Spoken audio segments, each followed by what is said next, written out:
एक दामोदरपुर नामक गांव था जिसमें मुन्ना नाम का एक पानी पूरी वाला रहता था। मुन्ना भाई पैसे के लिए कुछ भी करने को तैयार था। अब वो अमीर बनने के चक्कर में अपने पानी पूरी में एक तांत्रिक से मिला ताबीज डालता है जिससे ग्राहक बिना रुके खाते जाएं। इस बार तो तगड़ी कमाई होगी। अब हर कोई मेरी पानी पूरी का गुलाम बन जाएगा। आओ बहनों और भाइयों, मुंह में पानी लाओ क्योंकि आ गया है मुंह फाड़ स्वाद वाला, बम जैसे फूटता पानी पूरी वाला। तीखा भी है, मीठा भी है और दिल तोड़ने जितना क्रंची भी है। एक खाओ 100 याद आओ। चलो चलो लाइन में लगो वरना स्वाद सपना बन जाएगा। और हुआ भी वही। हर कोई पागलों की तरह मुन्ना के ठेले पर लाइन लगाने लगा। भीड़ इतनी बढ़ गई कि पूरे बाजार में अफरा तफरी मच गई।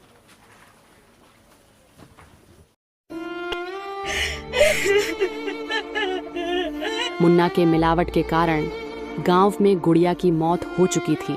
अब गांव के कई और बच्चों की तबीयत खराब होने लगी। अस्पतालों में जगह नहीं बची, लेकिन डॉक्टर कारण नहीं समझ पा रहे थे।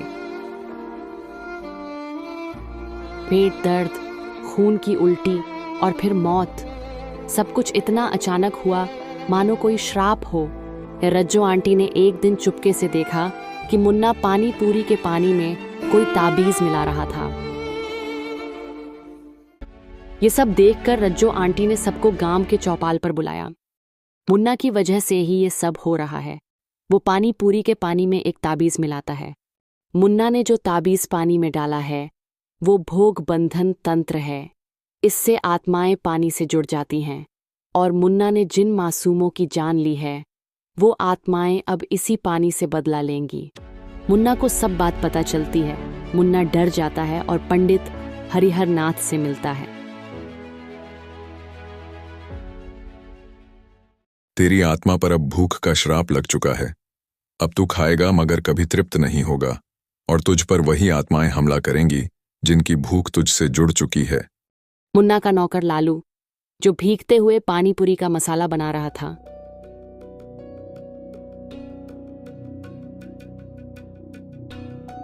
उसकी रात को एक आत्मा गला घोंटकर हत्या कर देती है। सीसीटीवी में दिखता है उसके पीछे एक छोटी सी परछाई खड़ी थी।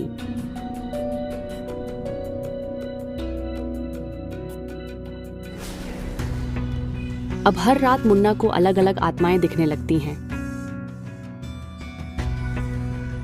कभी गुड़िया उसके बिस्तर के नीचे से खून के साथ निकलती है।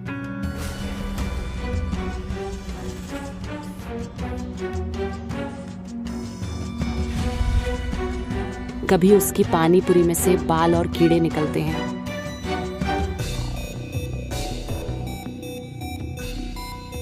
कभी सेठ जी उसी जगह बैठकर सिर्फ घूरते रहते हैं।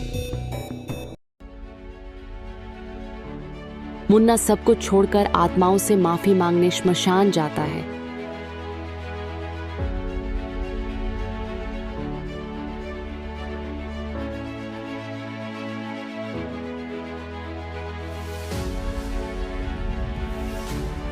पंडित तांत्रिक पूजा शुरू करते हैं।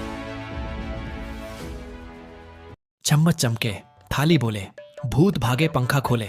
भूतनी बोले, छोले लाया? मैं बोला नहीं, तो दौड़ लगाया। मुनिया भूतनी बदनाम हुई, पकोड़े के लिए बेकाम हुई। डराने चली थी रजनीगंधा खाके, भटक गई रास्ता। चाय की दुकान पे आके कहती है, ओ बाबा रे बाबा, झाड़ू तू घुमाना, मेरे लिए समोसे और हरी चटनी लाना। लाल चुनरिया उड़ती जाए, भूतनी नाचे झकास। डीजे वाले बाबा बोले, हट जा भूतनी, कर ले अब स्नान खास। एवं टर्रा फुक। अचानक गुड़िया की आत्मा प्रकट होती है और कहती है, तेरे हाथों जो मासूम मरे, अब उनके हिस्से की भूख तू ही पूरी करेगा। मुझे कोई बचाओ, इस आग को कोई बुझाओ। मुन्ना के पूरे शरीर में आग लग जाती है, लेकिन वो मरता नहीं बल्कि जिंदा जलता है और फिर उसी पानी पूरी ठेले का हिस्सा बन जाता है, एक जिंदा आत्मा की तरह। अब वही पुराना पानी पूरी का ठेला फिर से चलने लगा है, लेकिन जो भी वहां से खाता है उसके सपनों में मुन्ना आता है और पूछता है, थोड़ी और खाओ, भूख अभी खत्म नहीं हुई। लालच जब हद पार कर जाए तो इंसान इंसान नहीं रह जाता, और जब खाने की चीज में जहर घुल जाए तो भूख नहीं बदला जन्म लेता है। हमेशा ईमानदारी से कमाओ, वरना भूख अंत तक पीछा नहीं छोड़ती।